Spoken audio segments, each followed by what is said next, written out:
Hello, everybody. Welcome. My name is Jennifer Core. I'm the Executive Director of the Tennessee Historical Society. Welcome to our last session of Tennessee 101, Reconstruction to the Present. Now, this is not our last session of Tennessee 101 ever. We are going to be picking back up in about 3 weeks with Tennessee 101, the Progressive Era. So if you've been attending and if you are getting emails from us, you will receive information on how to register for that. We're going to have 5 sessions in the fall and 6 sessions in the winter. So we'll have 11 sessions total, delving deep into the period from 1880 to 1920. So you won't want to miss that. But tonight we will be talking about Tennessee from immediately, well, we'll be talking about the modern era in Tennessee. Our leader through this time in history is Dr. Carol Busey. She's the Davidson County historian and is professor of history at Volunteer State Community College. We also want to thank Humanities Tennessee for sponsoring this series. If you look into the chat, you will see where Nikki, our program officer, has put some links for you for resources. If you have a question, please drop it in the Q&A. Don't raise your hand because we haven't figured out how to work that function yet, but do type your questions in the Q&A. And then we will have responses for you and additional links in the chat throughout the program. We'll have some time at the end for questions with Dr. Busey. So, Carol, if you would like to go ahead. Thank you so much. I'm delighted to be with all of you again tonight. And haven't we had a beautiful week? If you are here in Middle Tennessee, it has certainly been a glorious week here.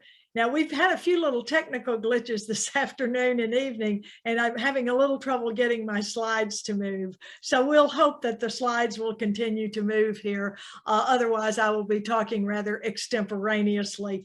But in some ways, this material is quite interesting because so many of the things that I'm going to be talking about tonight are things that many of you remember, whether you were a child or a teenager or a grown-up. You're going to remember some of the things we talked about. But one point I want to pick up on is something we talked about last week at the end of class as we were talking about the civil rights movement and Tennessee's role in the civil rights movement, with the Nashville Sitins being one of many pieces of activity that these college students led across the state of Tennessee and really across the South. And so I want to tell you just a little bit more about this.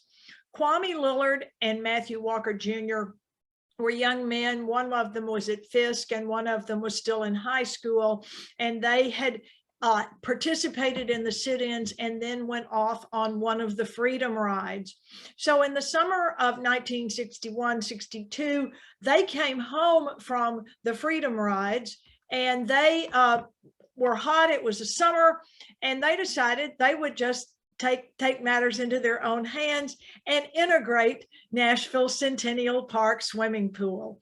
Now, it's hard for us to remember that swimming pools were segregated in 1961. So they went over to Centennial Park. When the person at the ticket counter would not sell them a ticket, they just walked on in and jumped in the pool. Now, you can imagine how surprising this was to everybody there.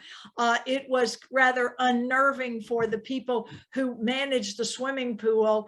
And so the very next day, every public swimming pool in Nashville was closed because of integration. The fear of children swimming together was so pervasive that all of the city pools were closed. The one in Centennial Park was filled with rocks and eventually concreted over, but all of the pools were temporarily closed for a couple of years until Nashville government could decide how to deal with this and what they were going to do, which meant they had to integrate the swimming pools. And I want to emphasize the fact that just because Ben West did meet the marchers, the students who had led the sit-ins in 1960 on the steps of the courthouse, that did not mean that all of the restaurants in Nashville were going to be integrated. Indeed, it was a very slow process, And you almost had to have some kind of a demonstration, such as this one outside the Morrison's cafeteria on West End Avenue. You had to have some kind of a demonstration, a picket, before a restaurant could really bring itself to integrate. There were demonstrations after demonstrations for a good period of time here. Jimmy Hoffa is in the picture here, and I'm not sure why his slide has gotten here. We'll be talking about him in just a minute. There were several other events that took place related to integration. The Campus Grill over by Vanderbilt was between Vanderbilt University and Scarrett College. Scarrett College had some young missionaries there from Africa, and when they wanted to eat at the Campus Grill, they were denied the opportunity to eat there. So the sit-ins were part of the puzzle, but it took several years to get the restaurants and the movie theaters and other things in Nashville integrated. Now, back to Jimmy Hoffa. Jimmy Hoffa, the Teamsters leader, had been in court many times, but when John F. Kennedy became president and his brother Robert Kennedy became Attorney General of the United States, there was a brighter light shining on Jimmy Hoffa and the Teamsters' activities. One of these court cases eventually got to Nashville, Tennessee.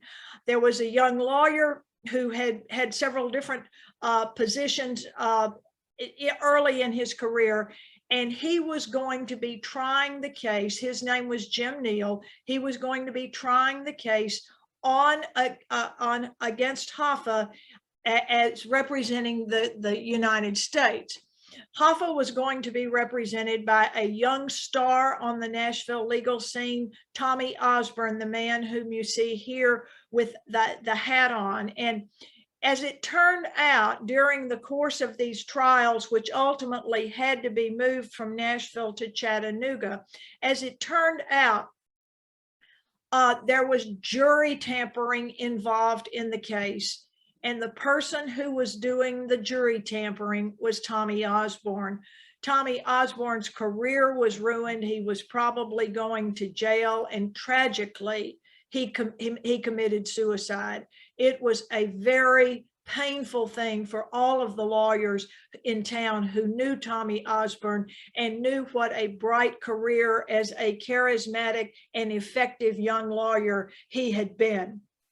Now, we have some colorful elections here. And as we talked about last week, as a result of the civil rights movement, all of those counties in West Tennessee that had been represented in the state government and in Congress by conservative Democrats, those counties began to become Republican counties, and consistently Republican counties. And this happened all over the South. Some people say that it began with the presidential election in 1968, when Richard Nixon actually campaigned in the South, telling voters there that they had been forgotten by the population, and these were the silent majority of Americans who needed more representation. He was sort of picking up on some of George Wallace's themes, and he really was very effective in getting the votes of those former Democrats to vote for the Republican Party. And so in 1970, we're having another gubernatorial election. The governor's now in Tennessee because of the constitutional revisions that were made in the early 50s. The governor of Tennessee serves one 4-year term and then cannot run again. He can't run for re-election. And so in this race, another one of these rising stars in the Nashville Bar Association was John J. Hooker. He was a friend of Bobby Kennedy's and John F. Kennedy's. He was very charismatic, a very handsome young man, and he will have the Democratic nomination for governor in 1970. Tennessee has not elected a Republican governor since 1920, right after women got the right to vote, when the incumbent governor, Albert Roberts, the Democrat, lost the election to Alfred Taylor, and who served 1 2-year term. So the Democrats have been firmly in control of both the governor's office and the Tennessee General Assembly up to 1970. The Republicans nominate a West Tennessee man. He is a dentist by profession. He is also heavily involved in Shelby County Republican politics. He has not held a elected office up to this point, but he's been very active in the party, and he is also a very charming, very charismatic man, Winfield Dunn. And so here is the election of 1970. And in the beginning, everybody thought that Dunn was more or less the sacrificial lamb because they assumed that Hooker was going to win that race, but it didn't turn out quite that way, because indeed Dunn was a match for John J. Hooker, and then some of Hooker's financial dealings began to get leaked out, and particularly involved in Minnie Pearl's fried chicken and some other things. And so, to the surprise of many of the people who predict elections, Winfield Dunn was elected our governor. He was sworn in. He comes from Memphis to Nashville. He is the governor at the time that Tennessee's legislature passes the Equal Rights Amendment in 1972. He and Betty Dunn, his wife, are both heavily in support of the Equal Rights Amendment, and he will be there in 1974 and be just as surprised as a lot of other people when the legislature decides to rescind its vote on the Equal Rights Amendment, because in between, an anti-ERA campaign had been really created and spread like wildfire across the country. The Equal Rights Amendment did not get ratified at the time it was supposed to be ratified, and it's only been in the past year or two that we've heard about the Equal Rights Amendment again. Now, Tennessee has become a two-party state. We have governors, and for a good long period of time, we're going to have every Republican governor followed by a Democratic governor, who will be followed by a Republican governor and a Democratic governor. And these are 4-year terms for governors. So Tennessee is really pretty evenly divided for a good, I guess I would say maybe 30 years, maybe a little bit longer than that. For a while is what I will say. Now, at the time all of these other things are going on, I want to tell you that Tennessee had a good, strong voice in the United States Congress with our representatives and our 2 U.S. senators. And when Lyndon Johnson introduced his Great Society program while he was campaigning for election in his own right in 1964, he will go to Congress in 1965, and he will get his Great Society package passed by Congress. It was a comprehensive program. It was a really, in many ways, an extension. Some called it a finishing of Franklin Roosevelt's New Deal. An important component of this was his war on poverty. He was going to create a lot of programs to help the poor across the country. Now, several of these things are really important for the state of Tennessee. For example, healthcare. Healthcare was an important piece of his Great Society plan. Healthcare for the poor and the aged. And he proposes to Congress, which ultimately gets passed, a bill to create Medicare, a program for senior citizen health care. They had had some health care under Social Security, but not a complete package of health care as Medicare was going to be. Now, believe me, initially when President Johnson proposed this, initially opposing this was the American Medical Association. They did not think this was good. And many people who were critics of all of these things in general said it's socialized medicine. We're going to have socialized medicine, and universal health care seemed to be labeled socialized medicine. But Medicare is created, which means that older people will get better health care. Now, in terms of health care for the poor, Congress created Medicaid. And because of the nature of politics, it was decided that Medicaid would be a program that would be administered by the states. And so the Medicaid money would come to the states for the states to administer, and they would be in charge of Medicaid. And both of these programs were not without their critics, but they did get passed by substantial majorities in Congress. Now, the reason I bring this up in a Tennessee history class is because once the federal government really became more heavily involved in providing health care, that opened the door for many private health care companies to be founded and developed and provide health care all across the country, including in some places where there really weren't any hospitals.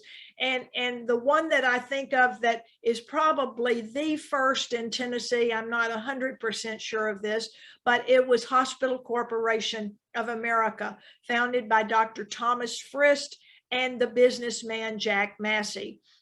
And they began buying and owning hospitals. They developed a very sophisticated business plan as to how these hospitals would be used, and the Medicare would pay for patients to be in these hospitals. So you see healthcare becoming an industry in many, many places in Tennessee. Nashville certainly was the leader in this, but there were healthcare businesses founded across the state, as you now see today, dialysis centers, orthopedic centers, outpatient surgery centers, all of these things which are a part of this and were really established in large part due to the federal government becoming involved in healthcare. Healthcare is still a big subject of debate today. Now, one of the things that really helped Tennessee and boosted our arts programs and our programs in the humanities was the creation of the National Endowment for the Arts and the National Endowments for the Endowment for the Humanities. And the humanities, Tennessee, is the state branch of the National Endowment for the Humanities. The National Endowment for the Arts showcased arts, provided funding for arts projects. There are many arts projects in county seat towns, whether they are smaller or urban cities, that are funded because of the National Endowment for the Arts and the National Endowment for the Humanities, bringing these programs to everyone in the United States.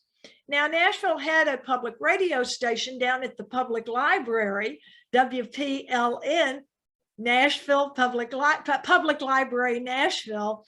But now the creation of the NPR, National Public Radio, that is going to give the public radio stations all across the state a big boost. Many of the public radio stations were on college campuses, and there are a few that still are.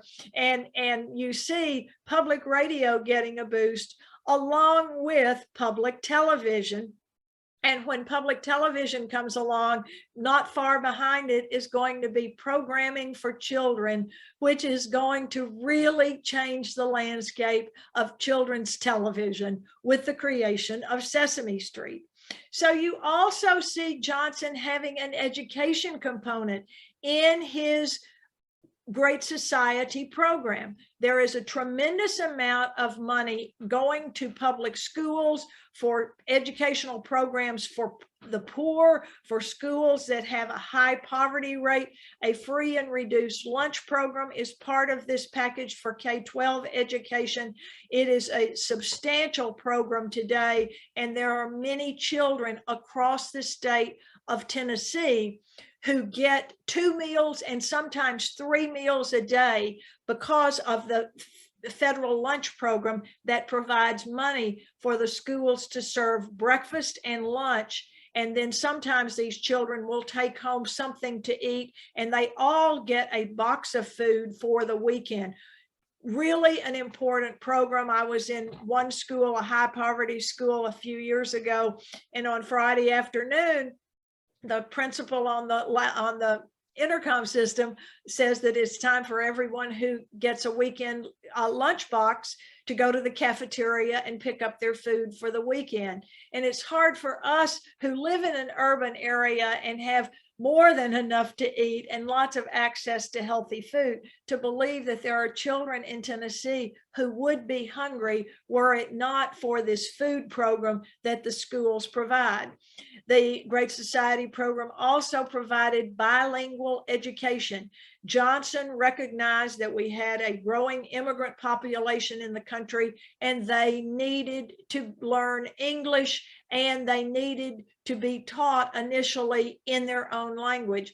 It is my understanding that today the Metropolitan Nashville public school system offers English as a second language, English assistance in over 100 languages. Now, I cannot believe the diversity that entails and the recruitment efforts to get people who can actually do that teaching. But there is a substantial need across the state where it's in rural areas where people have gone, immigrants have gone to work for, let's say, a chicken producing company or bottled water company. There are a lot of these companies of that sort that hire a lot of immigrants to work. And so those county schools now have to provide English as a second language. And it also created the modern community college system.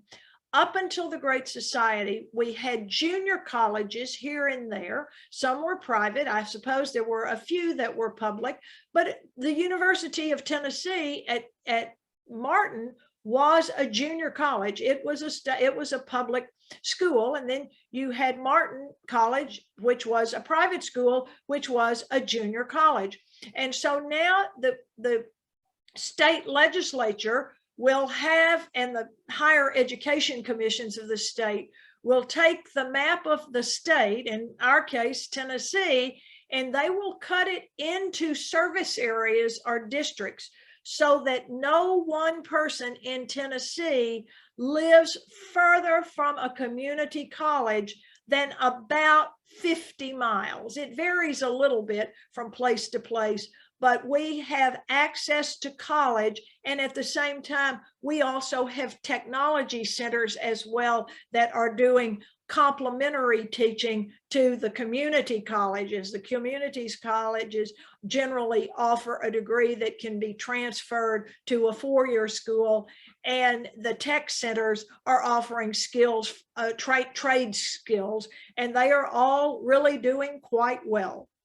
Now, a problem that comes up in Tennessee during the late 60s and early 70s is the TVA's decision to begin embracing nuclear power.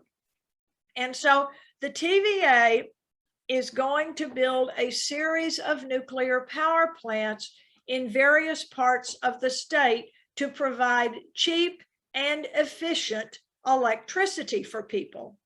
And so here you see Hartsville, Tennessee. And Hartsville, Tennessee, it's in Trousdale County, just above Wilson County.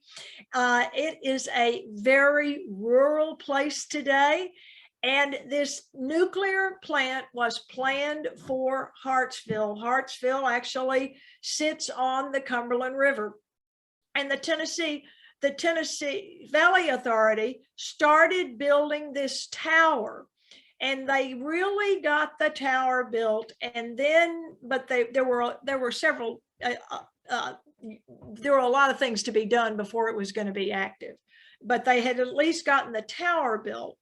And then the word that nuclear power was so dangerous, and an accident at one of these power plants could create an enormous national disaster with fallout.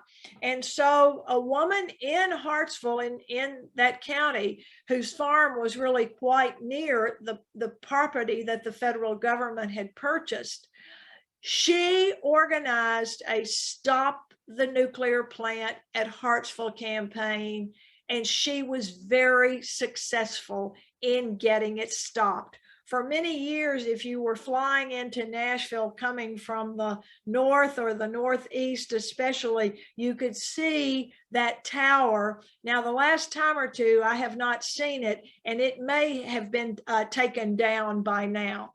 But for a long time, there was this skeleton there reminding us that it had not been a successful program. Another place where the Tennessee Valley Authority got into a little public controversy was the building of the Teleco Dam on the Little Tennessee River. The Little Tennessee River is a tributary of the Tennessee River. It's over in the Appalachian Mountains, its source is, and it flows down to the Tennessee River. And so a dam is going to be built there across the river, the Teleco River, the Little Tennessee River. It's going to be one of these low dams, which will have some responsibilities for flood control, but it will not necessarily, the low dams did not necessarily produce electric power. Well, wouldn't you know it, they've gotten the dam going and getting it ready to eventually be finished. And a UT professor finds this little critter. Look at the size of the critter beside the paperclip there. A UT professor finds this little bitty critter, a snail darter, and determines that the snail darter is an endangered species. And this is one of the very few places in the world that the snail darter still exists. And so the little snail darter stopped work on the Teleco Dam on the Little Tennessee River. Now, not to end this discussion of building dams and controversies about building dams, one of the other things I really want to point out here is that anytime a dam was built, there was land that had to be taken from citizens. Now, certainly citizens were paid if your farm is going to be encumbered by the lake that will be created. But if your family has lived on that property for several generations, you may not want to turn loose of your property. So each time a dam was going to be built, there was always some opposition from some people about the taking of the land by the laws of condemnation or eminent domain. And so that is a really still a somewhat controversial subject, and you don't see this going on nearly as much now with dam building anyway. You do see it with interstate highways and highway exit ramps and whatnot. But nonetheless, here we have the Teleco Dam, and we're also going to have two dams proposed on the Duck River down at Columbia. You will see the Duck River is going to have a dam at Normandy and one at Columbia. And the business community of Columbia really wanted this dam. They lobbied TVA to put a dam down there. They thought it would bring jobs. They thought it would boost the economy, cheap electrical power. They were very much behind it. And then there at Columbia, they found some little mussels that were not really found hardly any other place. And so the Columbia Dam project got stopped because of these little mussels. And it was controversial. The business community in Columbia was in favor of it, but residents were not so much in favor of that dam. Now, moving right along to politics. Tennessee really voted in large numbers for Richard Nixon in 1972 when he is running for re-election. Richard Nixon was running. He had been elected in 1968, and he has a good deal of support in Tennessee, particularly because a lot of Tennesseans did not like George McGovern. Now, George McGovern, his opponent, the Democratic nominee, had made it very clear that the United States needed to pull its men out of Vietnam. Nixon had talked about that in '68 when he ran for office and defeated Hubert Humphrey, but he initially attempted to escalate the war to try to win it. And then 4 years later, we are still in this war, and Americans and Tennesseans are still dying in the war. And since in the period between the two elections, 1968 and 1972, we have had an enormous increase in protests against the war, primarily because really listening to what African Americans were saying, that the war is unfair, the draft is unfair to African Americans and poor people because college students can get a deferment. And if you're wealthy enough or have enough money to go to college, you don't have to go to Vietnam. But the war is being fought by poor people who don't have a reason or a way to avoid going to Vietnam was the code word. And the television really played a part in this, because as people watch television at night and see those body bags being taken off of an airplane in California, it is a chilling effect. And so one of the things that President Nixon does is to implement a draft lottery. And I'm sure many of you remember this. Some of you probably remember when you were in your male dorm at UT or the University of Memphis or Vanderbilt or University of Chattanooga, UT Chattanooga, wherever you were in school, you may remember the night when it was time to have the lottery. Generally speaking, the young men would put money in a hat, and whoever's birthday got pulled out first they knew they were going to Vietnam, and so they got the money in the pot. And so this really caused an uproar on college campuses. There were protests everywhere. There were protests in Knoxville, in Nashville. Every college campus had some kind of anti-Vietnam War protest, almost everyone. Certainly, I'm not saying that for all campuses, but nonetheless, at UT was the University of Tennessee, Knoxville, was going to allow Billy Graham to have one of his crusades in the Neyland Stadium there. And it was rumored that there was going to be a big anti-war protest during this crusade, because Billy Graham had invited President Nixon to come to the crusade. And so the officials at UT made it very clear to all the students that you cannot protest, you cannot have signs, you cannot go into that stadium and protest and create a ruckus, as it were.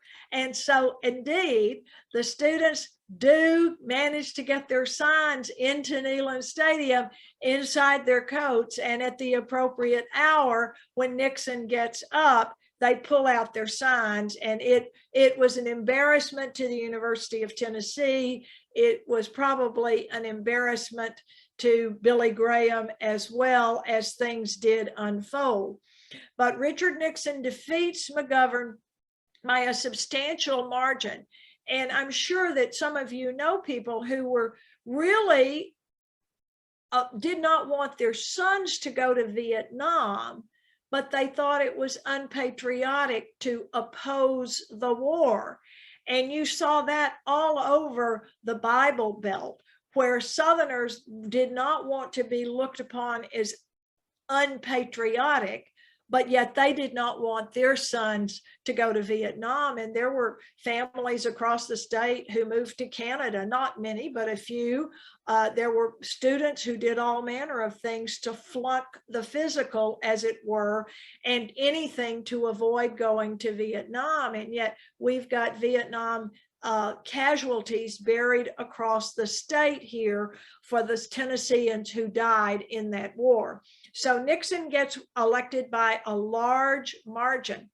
And yet throughout that 72 campaign, there were rumors that there was something going on, that the Nixon re-election committee had somehow broken into the Democratic National Headquarters and also a psychiatrist's office, the psychiatrist of Daniel Ellsberg. But the Republicans kept saying, oh, the Democrats are just looking for something. None of that's true. None of that's true. So nonetheless, Richard Nixon gets elected, and almost immediately evidence starts turning up. And in those Watergate hearings, when Nixon, the charges get closer and closer to the White House, you will see Tennesseans, Howard Baker from East Tennessee, being chief among them, who will lead the movement in the special Senate committee created to investigate the Watergate break-in. Now, we have some colorful elections along the way here too. We also have Ray Blanton. He was a former congressman. He is pretty much a long time political record, and he is elected governor to succeed Governor Dunn. So he will become governor. It was a very colorful campaign. The Democratic primary was unbelievably packed. There was a huge number of men and women, I think even, but there were a huge number of people running for governor in the Democratic primary that year. And Ray Blanton was sworn into office. Governor Blanton, before his term is over, he will be tainted with scandal too, because he is accused, and there is evidence that he is selling prison pardons. And this creates quite a big stir as his term is coming to an end, and his successor, who is going to be Republican Lamar Alexander, prepares to take office in succession of Ray Blanton. Now, here you see young Howard Baker, young Fred Thompson, and they are indeed really, Thompson worked for Baker. He was a young lawyer and he worked there. And this is where that question comes up. What did the president know, and when did he know it? But Tennessee really got a lot of publicity for these two men being there on that committee and making the decisions about sending this to court. And this gave Fred Thompson a lot of national attention as well. I also can't talk about the recent Tennessee history without bringing up Pat Head Summit. I have to say, I cannot be unbiased about Pat Head Summit. She was one of the most remarkable Tennesseans that this state has ever seen. Not only did she know how to win basketball games, she really encouraged young women. It was remarkable what a role model she became. And perhaps I'm just speaking off the top of my head now, but down there where Senator Carmack is not standing at Charlotte Avenue in front of the Capitol, perhaps Pat Summit would be an appropriate replacement for Senator Carmack, a statue of her. She did a tremendous amount to support Title IX, the amendment to an education bill saying that schools have to provide equal scholarships for female athletes as males. She also, as a young coach, decided that she would speak out against what was called half-court basketball. Some of you will remember this, as do I, that up until the 70s, female basketball was half court. In other words, you had 3 defensive players of your team on one end of the court and 3 offensive, but nobody could run up and down the court like the boys and the men's basketball. And so this became a court case, and Pat Summitt testified that these high schools really needed to allow these girls that wanted to play basketball to play full court basketball. She was quite a leader, and her legacy, well, it'll be a long time, I'm afraid, before her legacy is matched by anybody, male or female, here in the state of Tennessee. She was quite a remarkable leader. And one of the things that I've always admired the most about her is her players got college degrees. They didn't play and then finish, not finish school. Her players finished college.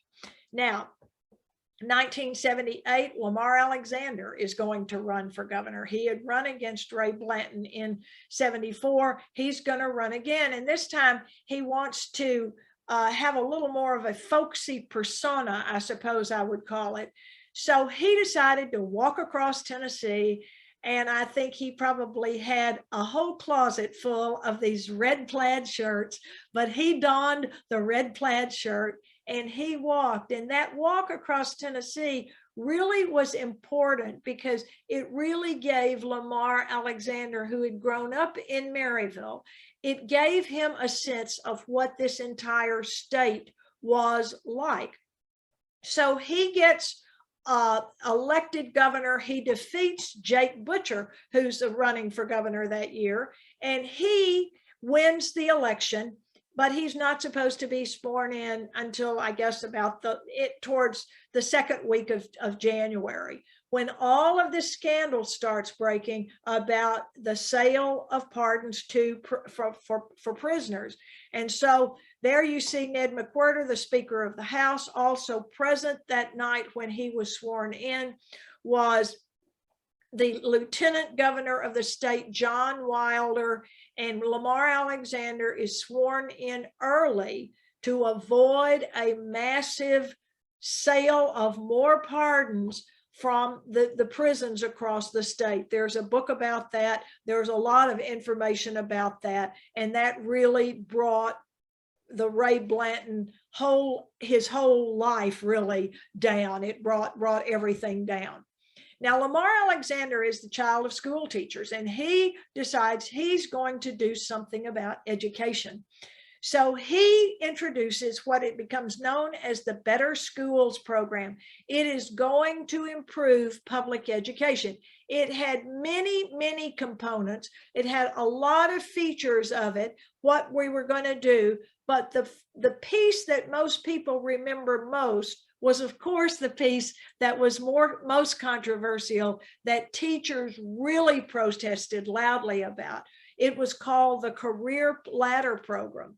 And basically, this is sort of, in some ways, an incentive program where you do certain things and you can move up the ladder, meaning you will receive higher pay. But the teachers did not like this, and needless to say, the Tennessee Education Association opposed it because they felt that it was unfair for some teachers, and they just didn't want their teachers being judged. And, especially teachers did not want to be judged on how their students performed on standardized tests. And that is still a subject of great debate today, because even in a public school system, there are schools that have more money than other schools, and schools with high poverty rates have lower test scores. And so the subject is still out there to be discussed, although by and large, the Better Schools program was pretty well dismantled. 1982, we have the World's Fair coming to Knoxville. It is brought in by Jake Butcher, a banker, a financier. He had a big banking empire.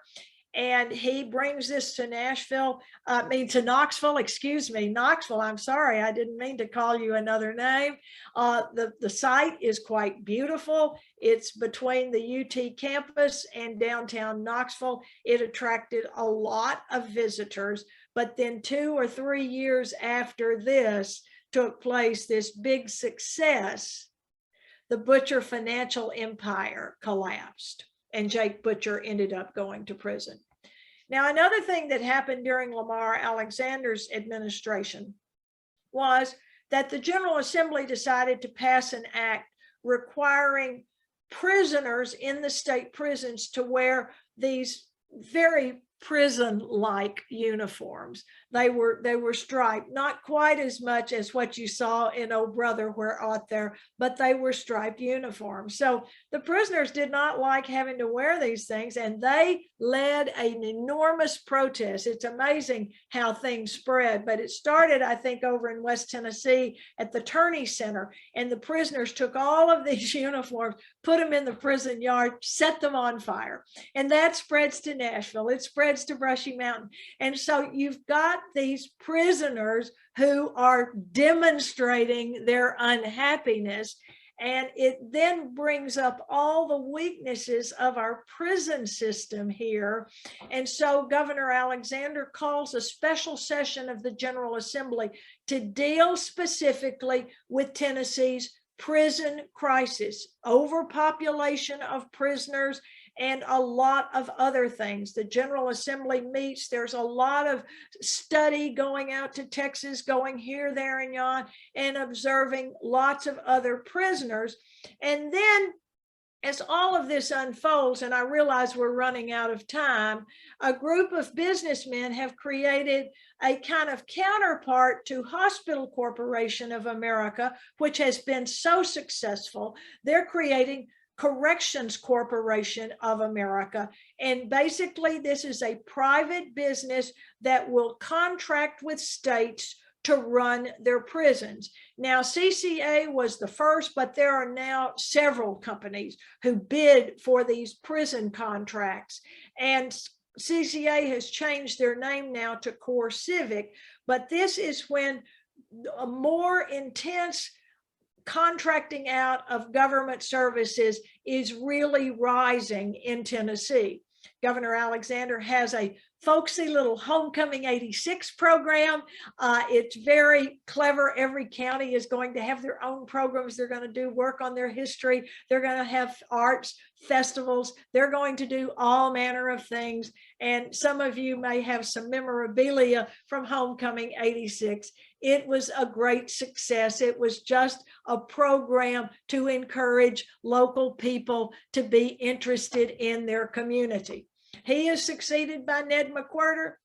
Ned McWhirter will decide to do something about our Medicaid situation, the distribution of our Medicaid fund. So he will replace Medicaid with TennCare, and that is the program that is in place today. We do have Medicare funding out there that has not really been spent in Tennessee. That's in the news quite a bit. Should we expand Medicaid further? And some say yes, and some say no. But Medicaid, the TennCare is Tennessee's version of Medicaid distribution.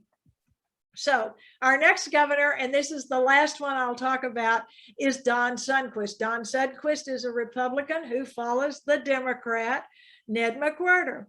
And he recognizes that the state is in a financial mess.